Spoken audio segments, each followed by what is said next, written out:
The knife felt heavy in his hand, even though it wasn't. Peter stared at the blade, his heart pounding harder with each passing second. His palms were sweaty, and his breaths came in short gasps. This wasn't something he ever imagined doing, but the anger inside him had grown too loud to ignore. His brother Sunday was everything he wasn't. Handsome, confident, and loved by everyone in the village. Sunday didn't even try. It came naturally to him. Every woman wanted him, every man envied him, and every elder praised him. Peter was just the other brother, a shadow no one noticed. Peter clenched his fists. "Why him and not me?" he whispered, his voice trembling. The thought had haunted him for years, but now it was no longer just a thought. He had a plan, and tonight everything would change. Growing up, Sunday had always been the favorite. Their mother would always say, "Sunday, you have a bright future ahead of you." She'd laugh and pat his head lovingly. Peter, on the other hand, was told to be more like his brother. In school, teachers praised Sunday's intelligence. At home, relatives always talked about how good-looking and respectful Sunday was. Peter hated it. He hated how he was invisible while Sunday was treated like a king. Even the girl Peter had secretly loved for years, Favor, only had eyes for Sunday. She'd giggle and blush whenever Sunday was around, but she barely noticed Peter. It was as if he didn't exist. Peter had tried to accept it. He had tried to let it go. But the bitterness inside him had grown like a weed, choking every part of him. And now, the thought of a life without Sunday seemed like the only way to free himself. To everyone else, Peter and Sunday were the perfect brothers. They walked to the farm together, shared meals, and even laughed at the same jokes. Nobody could have guessed the storm brewing in Peter's heart. "Peter, come help me carry this yam," Sunday called one evening. His voice was warm, effortless, as if life had never once troubled him. "Coming," Peter replied, forcing a smile. He walked over and hoisted the basket of yams onto his head. It was heavy, but he didn't complain. He needed to keep pretending. As they walked home, Peter studied Sunday from the corner of his eye. His brother's stride was confident, his smile easy. It made Peter's stomach churn. He hated how effortless it all was for Sunday. "Thank you, brother," Sunday said, clapping him on the shoulder. "I don't know what I'd do without you." The words were like a slap. Peter nodded silently, but inside, his resolve hardened. Soon, Sunday wouldn't have to worry about that. Late that night, Peter couldn't sleep. The moonlight streamed through the tiny window, casting strange shadows on the mud walls. He stared at the ceiling, his thoughts racing. He had rehearsed the plan in his head 100 times. The secluded path by the river was perfect. It was quiet, and no one went there at night. Sunday would never suspect a thing. But doubts crept in. What if he was caught? What if people found out it was him? Peter shook his head, trying to silence the questions. He reminded himself of all the years he'd been overlooked, of all the pain Sunday had caused without even realizing it. Suddenly there was a knock at the door. His heart leapt. "Who is it?" he called, his voice shaky. "It's me, Sunday," came the reply. "I couldn't sleep. Can we talk?" Peter froze. Did Sunday suspect something? Or was it just another moment where his perfect brother stole the peace from his night? "Give me a minute," Peter said, his voice steady this time. As he stood to open the door, his mind raced with new possibilities. Peter opened the door, and there stood Sunday, barefoot and shirtless, the moonlight highlighting his smooth skin. Even at night, Sunday's presence felt larger than life. "What do you want?" Peter asked, masking his irritation. Sunday leaned against the doorway. "I've been thinking, brother. You've seemed distant lately. Is something wrong?" Peter's breath caught. He couldn't meet Sunday's eyes, so he looked at the ground instead. "I'm fine," he mumbled. "Are you sure?" Sunday pressed. "If there's anything bothering you, you can tell me. We're brothers." Brothers. The word stung. Peter felt a lump rise in his throat. How could Sunday act so innocent, so kind, while his very existence was the source of Peter's misery. "I'm fine," Peter repeated, this time more firmly. "Go back to bed." Sunday sighed but didn't argue. "All right. Good night, Peter." As Sunday walked away, Peter watched him, a mix of anger and guilt swirling inside him. This would be harder than he thought. The next morning, an opportunity presented itself. Their mother asked both brothers to fetch firewood from the forest.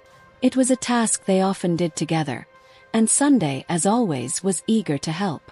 "Let's take the path by the river," Sunday suggested. "It's quicker." Peter's heart raced. The river path was exactly where he planned to carry out his plan. It was almost as if fate was helping him. As they walked, Peter stayed a step behind, his eyes scanning the surroundings. The forest was dense, the air thick with the smell of damp earth. Birds chirped overhead, oblivious to the dark thoughts running through Peter's mind. When they reached the river, Sunday set down his bundle of wood and stretched. "This place is peaceful," he said. "Don't you think?"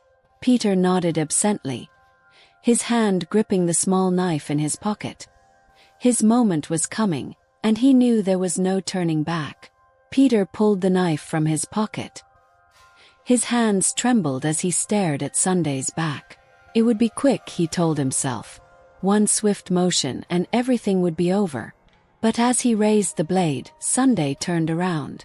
"What are you doing?" he asked, a puzzled smile on his face. Peter froze. For a moment he couldn't breathe. The knife felt like a boulder in his hand. "Peter." Sunday's smile faded. He stepped closer, concern etched on his face. "Are you all right?"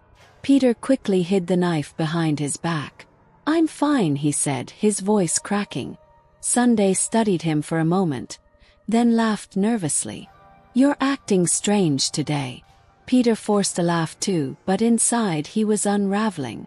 Why couldn't he do it? Why did his hands refuse to obey him? That night, Peter sat alone in their small hut, staring at the knife on the table. His failure earlier that day gnawed at him. He needed a new plan, something less direct but just as effective. Then it hit him: poison. It was simple, clean, and would arouse less suspicion. There was a plant in the forest known for its toxic berries. The villagers used it to kill rats, but in larger doses it could kill a man. Peter smiled to himself for the first time in days. This plan would work. It had to. Early the next morning, Peter slipped out of the hut and made his way to the forest. The sun was just rising, casting golden light through the trees. He found the plant easily. Its dark red berries hung in clusters, glistening with dew. Peter picked them carefully, wrapping them in a cloth. As he walked back to the village, he felt a strange sense of satisfaction. This was it, the beginning of the end for Sunday. Peter decided to mix the poison into a meal. That evening he volunteered to cook, something he rarely did. Sunday was surprised but grateful. "This is nice of you, Peter," Sunday said as they sat down to eat. Peter watched as Sunday took the first bite. His heart pounded as he waited for the poison to take effect. But then, something unexpected happened. Sunday smiled. "This is delicious." Peter's stomach dropped. He had used the wrong plant.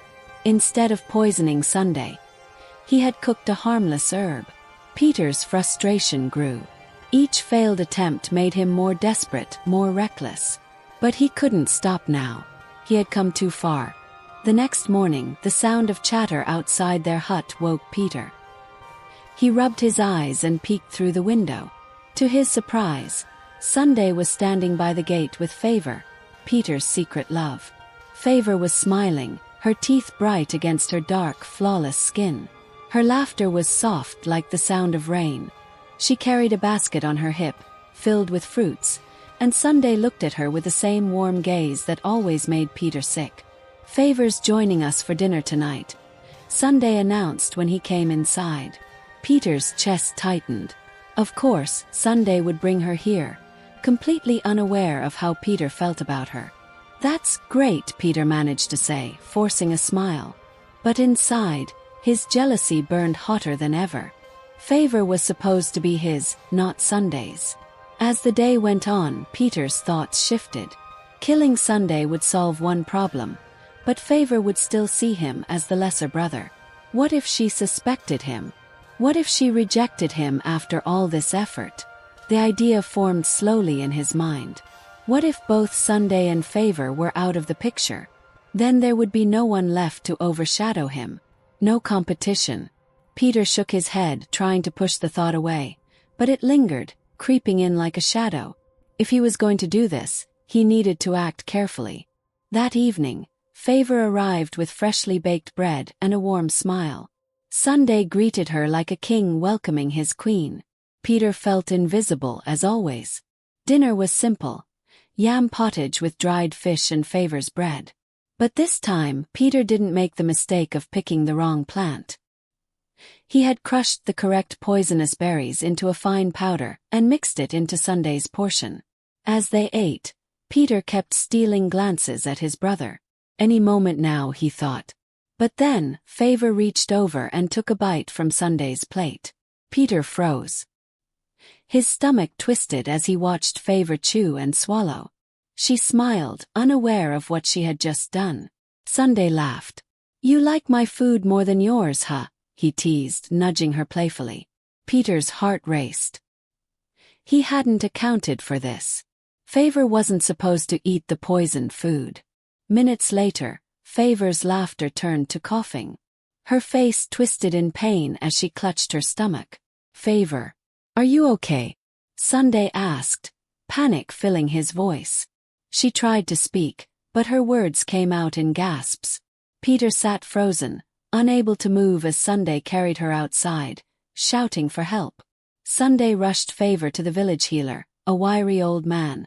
The healer worked quickly, forcing her to drink a foul-smelling brew. Peter hovered near the door, his heart pounding. If old man suspects poisoning, Peter's secret would be exposed. After hours of waiting, the old man stepped outside. "She will survive," he said, his voice heavy with exhaustion. But it was close. Someone must have poisoned her. Sunday's face darkened. Who would do such a thing? Peter forced himself to stay calm. "It must have been an accident," he said, trying to sound concerned. "Maybe something in the food." The old man frowned but didn't press further. Sunday stayed by Favor's side that night, holding her hand and whispering reassurances. Peter watched from the doorway, feeling a strange mix of relief and anger. His plan had failed again, and now Sunday would only grow closer to Favor. The next day, Sunday began asking questions. "Peter, are you sure there was nothing strange about the food? Did you notice anything when you cooked?" Peter shook his head. "I don't know, brother. Maybe it was the fish. It smelled fine when I cooked it." Sunday nodded but didn't seem convinced. Peter could feel his brother's eyes on him, studying him more closely than before. Days passed, and Favor slowly recovered. Sunday barely left her side, and Peter felt his window of opportunity closing. He needed a new plan, something Sunday wouldn't see coming. One evening, as Sunday and Favor sat outside, laughing and talking, Peter watched from the shadows. He thought about how easy it would be to push them into the riverbank and let the current take care of them. But then he hesitated. He needed to be smarter. If something happened to both of them at the same time, people would suspect foul play. Peter decided to play on their trust. He wrote an anonymous note and left it on Sunday's doorstep. The note read, "I did that and I will do it again." The next morning, Sunday found the note. His face darkened as he read it. He showed it to Favor, who frowned. "Do you think someone is jealous of us?" Favor asked. "Maybe," Sunday replied, his eyes narrowing. "But I'll find out who it is." Peter watched their conversation from afar, satisfied that his plan was working. The note planted a seed of doubt in Sunday's mind. He started acting more guarded, questioning everyone around him, including Peter. "Peter," he said one afternoon, "have you noticed anyone acting strange lately?" Peter shook his head. "No, brother."